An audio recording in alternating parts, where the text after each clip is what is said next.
When I was a baby, a surgery went horribly wrong. I don't remember it, but it changed my life forever. I lost part of my body because of it. And because of that, the hospital paid my parents a settlement. That money was supposed to be mine. At least, that's what I was always told growing up. They said it was saved for my future, for college, for everything I might need. I never questioned it. It was just always there in the background, like something I could rely on later. Something I didn't need to think about yet, okay? But now I'm 18, and suddenly it matters a lot more, because now I actually need that money. My future depends on it. I'm about to start my education. There are fees, books, and expenses, and I always assumed this money would help. That's what I was told my whole life. So I asked them about it. Just a normal question at first. I wanted to know where it was and how to access it. It's nothing complicated. But their response felt off. They didn't answer properly, just said it was too soon and that they would handle it later. I didn't think much of it at first. Maybe there was some process involved, okay? Maybe I just didn't understand how it worked.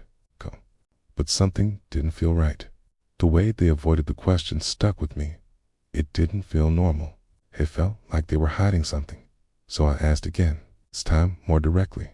I wanted actual details, not vague answers. Where is the money? Is it in my name? How much is there? But again, no real answers. Just the same vague responses. Don't worry about it. We've handled everything. That's when the doubt started. Because if everything was fine, why wouldn't they just tell me? Why keep avoiding it? I started thinking about all the possibilities. Maybe it was locked in some account. Maybe there were legal restrictions. Maybe it just took time. Or maybe it wasn't there anymore. That thought hit me hard, 'cause I had been counting on that money. Not completely, but enough that it mattered. Enough that it shaped my plans. If it didn't exist, I would have done things differently. I would have planned differently. And now, it might be too late if I needed answers. So I went online. I explained everything, with surgery, the settlement, and how my parents were acting. I just wanted to know what to do. The responses came fast, and they all said the same thing. That when parents act like this, Tendi, the money is usually already gone. Tendi happens more often than people think. Some said it might have been spent on family expenses. Others said it could have been used for things they justified as helping me. But the point was the same. The money disappears. Reading that made my stomach drop. Because suddenly, everything made sense. The vague answers, the delays, the way they avoided details. I didn't want to believe it. These were my parents, had always told me that money was for me. Why would they lie about something like that? But the more I thought about it, the harder it was to ignore. They never showed me proof. Not once.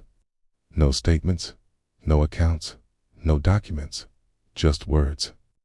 And suddenly, that didn't feel like enough anymore. One comment stood out to me. Someone said I should ask them directly, not politely, not carefully. Just ask if the money is gone. They said their reaction would tell me everything. It stuck with me, because deep down, I already felt it. I just didn't want to admit it. I didn't want to believe it. But I needed the truth. That night, I decided I was going to ask. No more waiting. No more guessing. I needed to know. I sat there for a while before saying anything, trying to figure out how to bring it up, trying not to sound accusatory. But there's no easy way to ask something like that, so I just said it. I asked where the money was, not generally, specifically, and this time, something changed. They didn't brush it off immediately, okay? They didn't give a quick answer. They looked at each other, and in that moment, I knew. That look said everything. Something was wrong. I asked again, this time more directly. Is the money still there? There was a pause, a long one. And that's when it really hit me. Because if the answer was yes, they wouldn't need time to think. And in that moment, I realized something I didn't want to believe.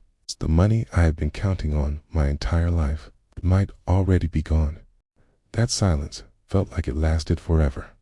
I was staring at them, waiting for an answer. Quote, but neither of them said anything. And honestly, that told me everything. Quote, if the money was there, they wouldn't hesitate. Okay? They wouldn't look at each other like that. They wouldn't need time to think. So I pushed harder. I asked again, this time directly. I didn't try to soften it anymore. Did you spend it? I just needed the truth. My dad sighed before answering. My mom didn't even look at me. Then he finally said, yes, but not how you think. That sentence alone made my stomach drop. Because no matter what came next, the truth was already clear.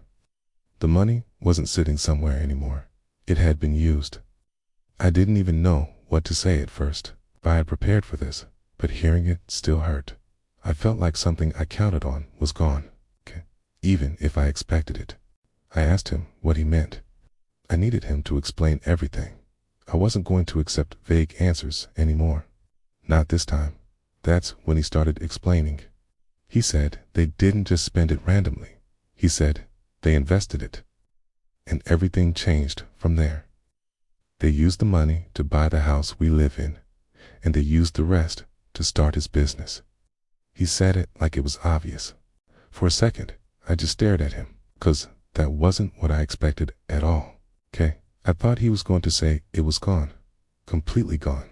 But this was different. So the money wasn't gone. It had just been turned into something else, something I didn't even know about.